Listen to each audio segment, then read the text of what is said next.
Oh no, now I've got the yips. Hell.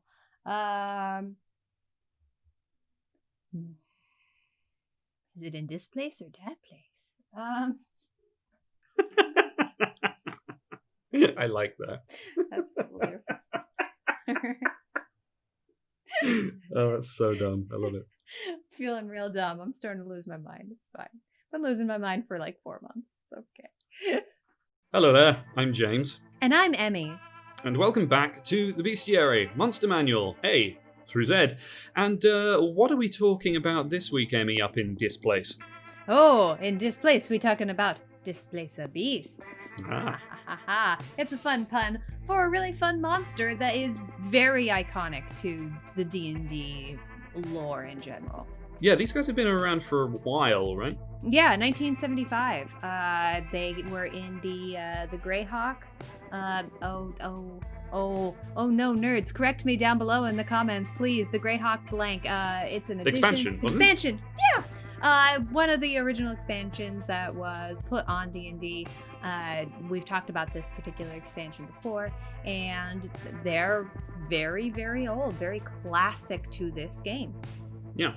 I guess let's start with the look, because the inspiration for these were kind of drawn from hunting big cats. We've talked about separately to this how there's been some like sci-fi influence in this, making sense that it's something born of the 70s. Ugh, mean looking, creepy looking, fierce, awesome beast. If you take a look at this art, you can see a reason why this keeps coming back and why it's so evocative of what's awesome about D&D design, especially that weird 1970s designs. And the best things that came out of it was this kind of weird stuff. Everything about him is alien. Which makes sense, actually, given like the lore and the history of these things within the D&D multiverse. Originally creatures of the Feywild, so you can see that familiarity and kind of the sense of the big hunting cat, but also it's a weird twisted version of it that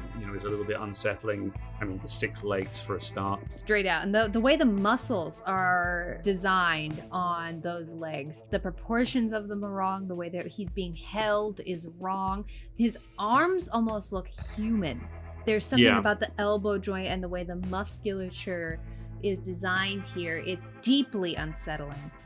Well, and speaking of the limbs, I mean, particularly when you get to the appendages at the end of them, they look a little bit more like humanoid hands and feet than they do paws, which is, again, just a little bit unsettling when you're looking at it. It just makes you go, huh. And then there's the classic part of him here, these tentacles, which are his main attack weapon, with just a whole bunch of spikes, teeth, I don't know. Do you know? Both? Maybe?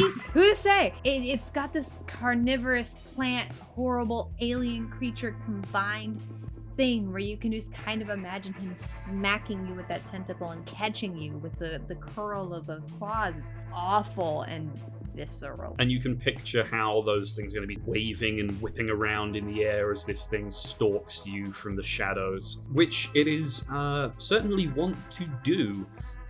In their time in captivity, being bred by the Unseelie court of the Feywild and the Shadowfell, they had this sort of just cruelty and malevolence bred into them. And so now that they have escaped and breed in the wild, these things hunt for sport, not just for food. That's right. They are a little bit smarter than your average big cat. They've got an intelligence of 6, which isn't smart enough to develop any kind of society or have a language or anything like that. But it's smart enough that it does have an alignment. These creatures are evil. They were bred to be evil. And they have an active malevolence that they are not just hunting you for food, but also because it is entertaining. They will maybe just hunt you because you're there. Yeah, I think it's quite well captured in the in the face in the artwork. I mean, those eyes, you can tell, are just relishing the fierce joy of stalking and hunting another living creature. It sees you. Yeah, even if you don't see it or its friends. because Yes. it is smart enough to know or rather to understand how to plan an ambush with itself and its maybe small pack of other Displacer Beasts. Yes. They might hunt and- alone, but they do live in groups. Yeah. And a thing I love is that often other evil creatures will use them as like prized pets and guardians, but the Displacer Beast will only enter into this kind of agreement if it can see it being beneficial. So it is smart enough to see long-term consequences to its actions. Even though it can't speak, or as you say, like it's not quite smart enough to form real society or anything like that, but it can see, how does this benefit me? Yes, if you treat it well and give it lots of exciting things to hunt, it might just come back home to live where you are. You can absolutely make an agreement with it, which is, I mean, I think that's a really fun flavor. And again, something that implies maliciousness of an area if it's being guarded by one of these things. It really can be thrown in there just to give you that little savory bit that tells you more about the place you're trying to get into if it's got 1 or 2 or 3 of these hanging around, apart from just being awful, especially if you're fighting more than one of these. One of these is a challenge rating 3, and again, they do hunt solitarily sometimes, so you might run into just one following you around, but alternatively they do live in groups, they hunt in groups, and they're kind of nasty. Yeah, I've actually fought one of these in the past, and it was a bit of a butt. Yeah. It doesn't hit super hard. Ultimately, one of those tentacle attacks, even though it gets 2 of them each round, so and 2 attacks is nothing to turn your nose up at, but each of those hits is effectively, even though it's divided into bludgeoning and piercing damage, it's going to be 3d6 plus 4. Yeah. Which is not terrifying. It's not awful. Yeah, I mean, it's still something to be taken seriously, clearly, but it's not going to come in and just like one-shot you. And so it knows, and again, it's smart enough to know to play to its strengths, and this is where its avoidance and displacement abilities come in, which just can make fighting so frustrating. Yes. So, and this is the thing that I think when you are facing a Displacer Beast that's just so miserable. So you start right away with displacement, which is the thing that you would see almost instantly about them. They look to be not quite slightly in 2 places, but it's kind of hard to tell where they are. So, I mean, obviously this is up to the DM a little bit how you flavor it, but I imagine they exist kind of like this when you're looking at them. So Yeah. You can see these 2 thingies here, and this one might be the real one and this one might be the fake one, but it just makes it that much harder to hit, so you have disadvantage on trying to hit it. If you do hit it, this is of course the big thing, if you do hit it, it loses this ability for a round, so it's a lot easier to hit. But Yeah. you can see that instantly, but then it has avoidance, so it kills your AoE. Yeah, the Displacer Beast basically gets access to the rogue's evasion ability, so that if it were to take damage from an area of effect saving throw, I mean the classic one being something like Fireball,